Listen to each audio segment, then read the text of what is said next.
Responding to Socialism's Crisis of Theory and Evidence. From the Manifesto of the Communist Party of 1848 to the Revelations of 1956 was over a century of theory and evidence. The crisis for the far left was that the logic and evidence were going against socialism.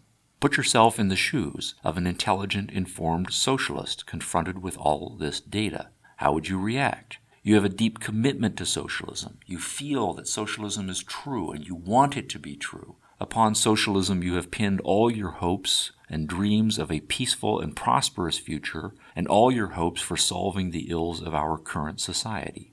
This is a moment of truth for anyone who has experienced the agony of a deeply cherished hypothesis run aground on the rocks of reality. What do? Do you abandon your theory and go with the facts? Or do you find a way to maintain your belief in your theory?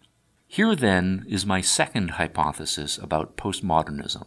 Postmodernism is the academic far left's epistemological strategy for responding to the crisis caused by the failures of socialism in theory and in practice. A historically parallel example may help here. In the 1950s and 60s, the left faced the same dilemma that religious thinkers faced in the late 1700s. In both cases, the evidence was against them. During the Enlightenment, religion's natural theology arguments were widely seen as being full of holes, and science was rapidly giving naturalistic and opposed explanations for the things that religion had traditionally explained. Religion was in danger of being shut out of intellectual life.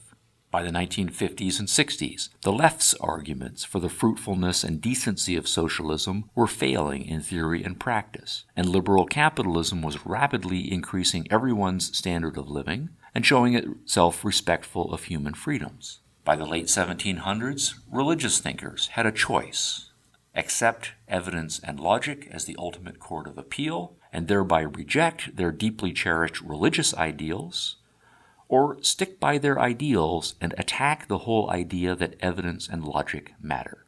Quote, "I had to deny knowledge," wrote Kant in the preface to the First Critique, "in order to make room for faith."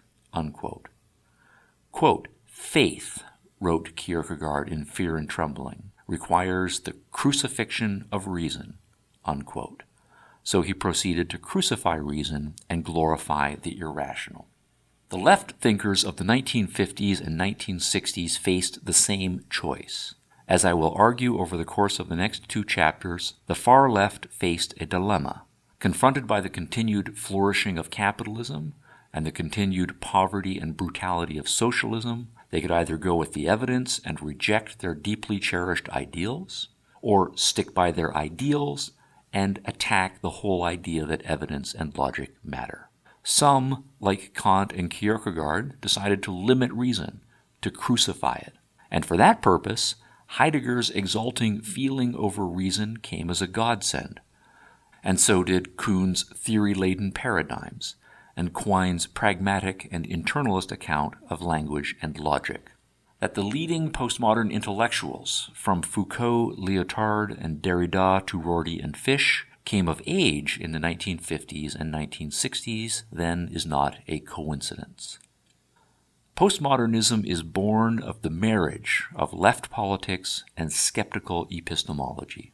As socialist political thought was reaching a crisis in the 1950s, academic epistemology had in Europe come to take seriously Nietzsche and Heidegger, and in the Anglo-American world, it had seen the decline of logical positivism into Quine and Kuhn. The dominance of subjectivist and relativistic epistemologies in academic philosophy thus provided the academic left with a new tactic. Confronted by harsh evidence and ruthless logic, the far left had a reply. That is only logic and evidence. Logic and evidence are subjective. You cannot really prove anything. Feelings are deeper than logic, and our feelings say socialism.